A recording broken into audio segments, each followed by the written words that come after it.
أعوذ بالله السميع العليم من الشيطان اللعين الرجيم بسم الله الرحمن الرحيم الحمد لله رب العالمين.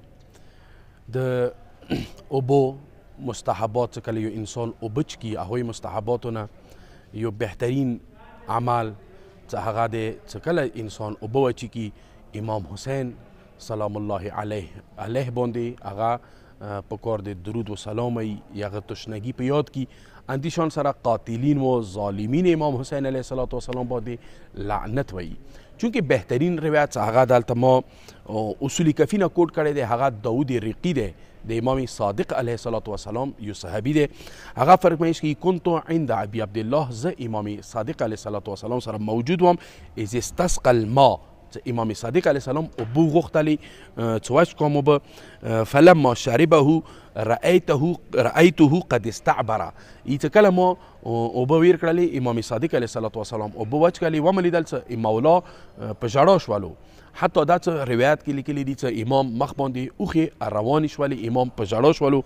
بیا د ماته چې یا داود رقي دی چې مولا د ماته یا داود لعن الله قاتل الحسین وما من عبد شرب الماء فذكر الحسین. اوس ورته چې اول خو لعنت وکړو چې خدای د امام حسین علیه السلام قاتلینو باندې لعنت وکړي، هغه نه بعد ورته چې یا داود کوم کاسته اوبه وچکلي فذكر الحسین، د امام حسین علیه السلام ذکر یې وکړلو، یاد یې کو، و اهل البیته، او د امام حسین علیه السلام اهل بیت یاد کړل، ولعن قاتله، اوبه وچکلو نه بعد د امام حسین قاتلین باندې لعنت وکړو.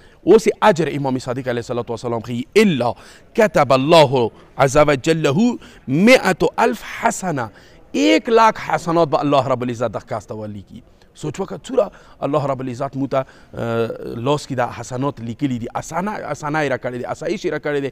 صرف یو اوبه ګونډ د وچې کلو امام حسین یاد کا لکه موږ ته چې خپل پښتو کې په یاد حسین لعنت بر یزید، صرف اندوره دوی له 1,00,000 حسنات امام صادق علیه السلام ته حاصل شولي. وحط عنه 100,000 سیئه، الله رب العزت 1,00,000 ګناهانی دغه په عوض کې هغه ورته محو کوي، ورته ختموي. ورفع له 100,000 درجه، 1,00,000 درجه دغه کاس ته الله رب العزت بلندی کوي او چتوي. وکأنما اعتق 100 نسمه، داسې وایي چې دی 1,00,000 غلامان د خدای لارې کې آزاد کړل. یو یعنی قاتلین امام حسین باندې لعنت چوکه کی 1,00,000 غلامان ته خدای لارې کې آزاد کړل. وحشره الله عز وجل یوم القیامه ثلج الفواد، و قیامت ورځې باندې الله رب العزت کله دغه کاس محشور کوي، حاشر کیږي. ثلج الفواد یعنی مطمئن بوي، زړه به سکون سره وي. ثلج یعنی سلیجې نه وتلی دی، سوړ، زړه به سوړ وي، مطمئن به وي او خفه به نه وي. کوم کس امام حسین علیه السلام قاتلینو باندې لعنت کوي او بوج کلونه بعد امام حسین ذکر کوي. لہذا بهترین عمل دی، هر انسان ته، هر مؤمن ته پکار دی چې دغه باندې عمل وکړي. والسلام علیکم ورحمة الله وبرکاته.